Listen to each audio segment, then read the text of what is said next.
വലിയ കുഴപ്പമില്ല. ഇത്ര ദിവസം അനക്കാണ്ടിരുന്നല്ലേ. കുറച്ച് നടന്നാ ശരിയാവും. എനിക്ക് അയാളോട് കുറച്ച് സംസാരിക്കാനുണ്ടായിരുന്നു.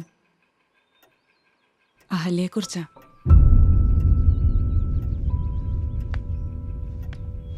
ഒരേ വയറ്റിൽ പിറന്നില്ലെങ്കിലും എന്റെ കൈ പിടിച്ച് വളർന്നവളാണ് അഹല്യ. അവളെ മറ്റാരെക്കാളും എനിക്കറിയാം. സ്വന്തം ഇഷ്ടങ്ങൾക്കും സ്വപ്നങ്ങൾക്കും വേണ്ടി ഇന്നേ വരെ അവൾ വാശി പിടിച്ചിട്ടില്ല. ജീവിതത്തിൽ ആദ്യമായിട്ടും അവസാനമായിട്ടും സ്വന്തം ഇഷ്ടത്തിന് വേണ്ടി പഠിച്ച സംഗീതം പോലും അവൾക്ക് ഉപേക്ഷിക്കേണ്ടി വന്നു. ഇന്ദ്രൻ ഇതൊക്കെ മനസ്സിലാക്കിയിട്ടുണ്ടോന്ന് എനിക്കറിയില്ല. കുറച്ചൊക്കെ അവളുടെ അടുത്ത് പറഞ്ഞിട്ടുണ്ട്. ഒരു കണക്കിന് നോക്കിയാ അവളുടെ ജീവിതം നശിക്കാൻ കാരണം ഞാനാണ്. എങ്ങനെയാന്നല്ലേ? അവൾക്ക് പകരം ഇവിടെ വരേണ്ടിയിരുന്നത് ഞാനാ. എന്റെ ജാതകത്തിലെ ദോഷം കാരണം നശിച്ചത് അവളുടെ ജീവിതമാ. അതുകൊണ്ടാണ് വേറൊരു ജീവിതം പോലും വേണ്ടാന്ന് വെച്ച് അവൾക്കൊരു കൂട്ടായി ഞാനിവിടെ നിൽക്കുന്നത്. ഞാനൊരു കാര്യം ചോദിച്ചോട്ടെ? കഴിഞ്ഞ കുറച്ച് ദിവസങ്ങളിലാണ് ജീവിതത്തിൽ ആദ്യമായിട്ട് അവൾ ഇത്രയധികം സന്തോഷിച്ച് ഞാൻ കണ്ടത്. അവളിപ്പോൾ ഇന്ദ്രനെ വളരെയധികം ആഗ്രഹിക്കുന്നുണ്ട്. അവളുടെ കണ്ണുകൾ അത് പറയാതെ പറയുന്നുണ്ട്. തനിക്ക് അവളെ ഇഷ്ടമാണെങ്കിൽ, അവൾ ഈ നരകത്തിൽ നിന്ന് രക്ഷിക്കാമെങ്കിൽ അതിലും വലിയ പുണ്യം വേറെ ഉണ്ടാവില്ല. എന്റെ കുട്ടിയെ രക്ഷിക്കണം. എത്ര ഇഷ്ടമാണെന്ന് പറഞ്ഞാലും വിളിച്ചെന്റെ കൂടെ വരുമോ അവള്? വരും. ഞാൻ പറഞ്ഞ അവള് കേൾക്കും. അപ്പോ ഗൗതമൻ സാർ മനസ്സ് കാണാതെ സൗന്ദര്യം മാത്രം കണ്ട് അവളെ കല്യാണം കഴിച്ച ആളുടെ കാര്യം ഓർത്ത് താൻ വിഷമിക്കണ്ട. അയാൾക്ക് വേണ്ടത് പെണ്ണിന്റെ ശരീരം മാത്രമാ. അതെങ്ങനെ കൈകാര്യം ചെയ്യണമെന്ന് എനിക്കറിയാം.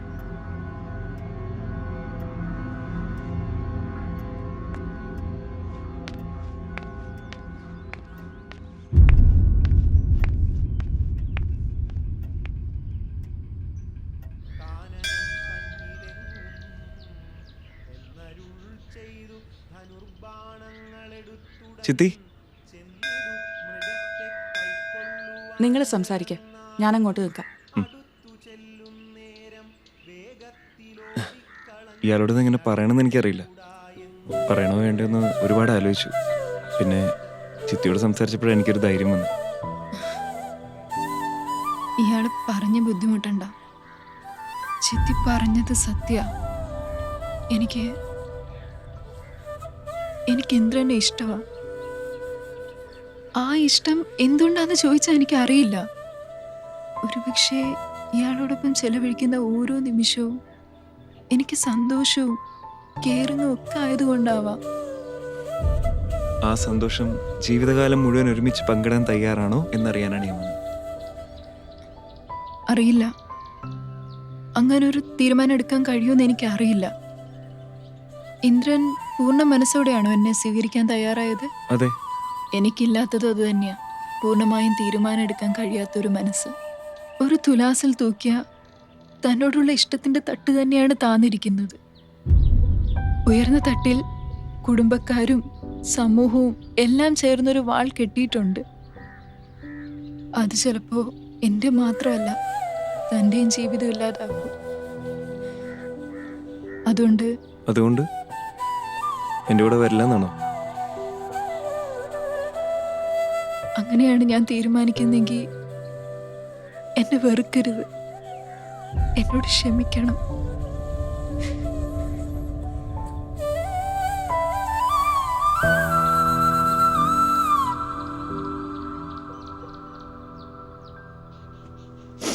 സംസാരിച്ചോ? എന്ത് തീരുമാനിച്ചു? നിന്നോടാ ചോദിക്കുന്നേ, എന്താ തീരുമാനിച്ചു? ഞാനൊന്നും തീരുമാനിച്ചില്ല. എനിക്കറിയില്ല ചിത്തി, ഞാൻ എന്ത് ചെയ്യണമെന്ന്. ലോകം എന്ത് പറയുന്നു പേടിച്ചാ ഇവിടെ ആർക്ക് സ്വന്തം ഇഷ്ടത്തിനനുസരിച്ച് ജീവിക്കാൻ പറ്റില്ല മോളെ. എല്ലാ സന്തോഷവും നിറഞ്ഞ ജീവിതമായിരുന്നു നിന്റേതെങ്കിൽ നിന്നെ ആദ്യം എതിർക്കുന്നത് ഈ ഞാനായിരുന്നേനെ. നീ ഇങ്ങനെ നരയിക്കുന്നത് കാണാൻ എനിക്കിനി വയ്യ. നമ്മളെ തുറന്ന മനസ്സോടെ സ്നേഹിക്കുന്ന ഒരാളെ നമുക്കൊരു പ്രാവശ്യമേ ജീവിതത്തിൽ കിട്ടുള്ളൂ. അത് നീ നഷ്ടപ്പെടുത്തരുത്. അത്ര എനിക്ക് പറയാനുള്ളൂ.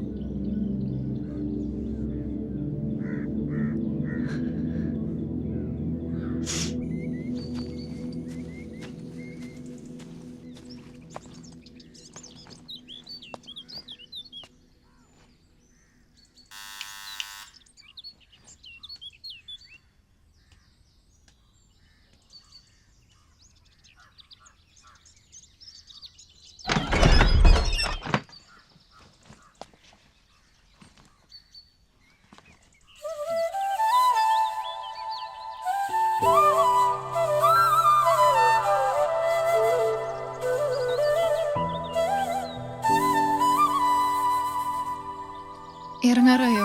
എന്താ? അല്ല, ഇറങ്ങാറായോ എന്ന്. പോകേണ്ട സമയം. എന്താ താക്കോല്?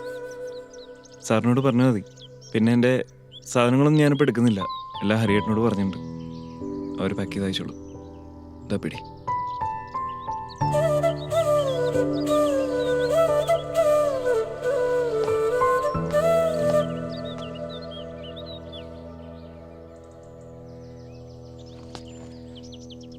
കുടിക്കാൻ കുറച്ച് വെള്ളം തരുമോ? അതിനെന്താ, കയറിയിരിക്കെ.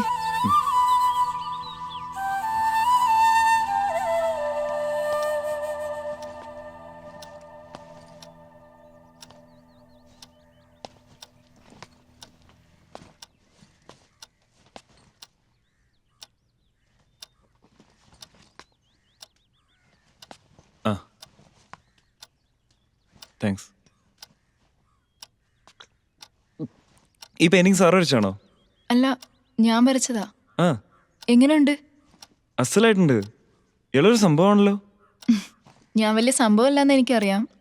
പിന്നെ ഇവിടെ ഒറ്റയ്ക്ക് ഇരിക്കുമ്പോൾ ഒരു നേരം പോക്ക്, അങ്ങനെ വരച്ചു കൂട്ടണതാ. പിന്നെ ഇപ്പോൾ ഒരു കളക്ഷനൊക്കെ ഉണ്ട്. പെയിന്റിങ്സ് ഒക്കെ എനിക്കൊന്ന് കാണാൻ പറ്റുമോ? ആ, പിന്നെന്താ, ആ, വാ. ഓ,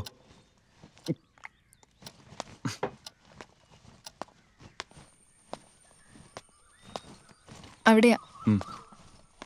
ഇയാൾ ഇങ്ങനത്തെ ഡ്രസ്സൊക്കെ യൂസ് ചെയ്യോ?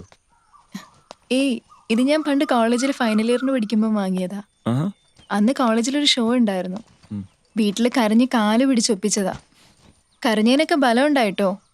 അന്ന് ഞാനായിരുന്നു വിന്നർ. ഇടയ്ക്ക് ഞാനൊന്ന് ഇട്ട് നോക്കും. എൻ്റെ മനസ്സും ശരീരവും ജീവിതവും ഒന്നും മറവിച്ചിട്ടില്ലെന്ന് എന്നെ തന്നെ ബോധ്യപ്പെടുത്താൻ.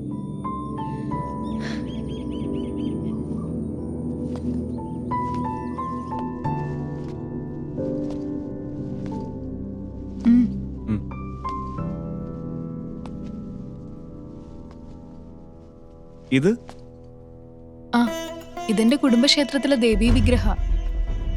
ക്ഷേത്രമൊക്കെ നശിച്ചുപോയി. പിന്നെ കുടുംബത്തിലെ മൂത്ത കാരണവരെന്ന നിലയിൽ സാറാണ് ഇതിന്റെ ഉടമസ്ഥൻ. ഇതിനും കൂടി വേണ്ടിയിട്ടാ അങ്ങേര് എന്നെ കല്യാണം കഴിച്ച്.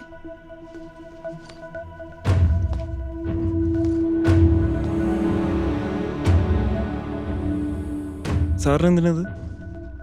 ഇത് നവരത്നങ്ങൾ പതിച്ച പഞ്ചലോക വിഗ്രഹ. ആ, ഇത് വിറ്റ കോടികൾ കിട്ടും. സാറിന് ആന്റിക് ബിസിനസ്സും ഉണ്ട്. ആന്റിക്സ് എനിക്ക് ഇഷ്ടമുള്ള ടോപ്പിക്കാണ്. ബട്ട് ആന്റിക് ബിസിനസ് ഇല്ലീഗൽ അല്ലേ? അതെനിക്കറിയില്ല. പക്ഷെ ഇതങ്ങനെ ആർക്കും വിൽക്കാൻ പറ്റില്ല.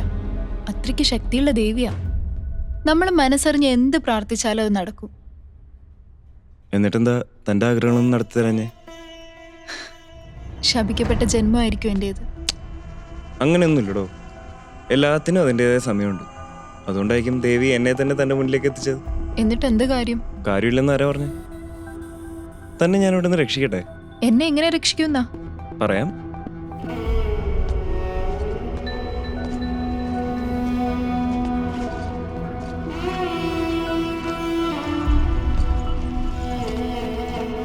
ഇതെന്താ സംഭവം? പറഞ്ഞാൽ വിശ്വസിക്കില്ല. ഇത് വെറും ഒരു കല്ലല്ല, ഇതൊരു മാജിക് സ്റ്റോണാണ്. എനിക്ക് തന്നെ വിശ്വാസ. പറ, എന്ത് മാജിക് സ്റ്റോൺ? ഇത് കയ്യിൽ വെച്ച് പ്രാർത്ഥിച്ചാൽ നമുക്ക് ഇഷ്ടമുള്ള ആളുടെ രൂപം സ്വീകരിക്കാൻ പറ്റും.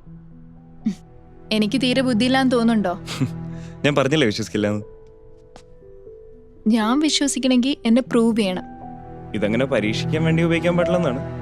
പക്ഷേ തനിക്ക് വേണേ ഞാനൊന്ന് പ്രൂവ് ചെയ്താണ് ശരി.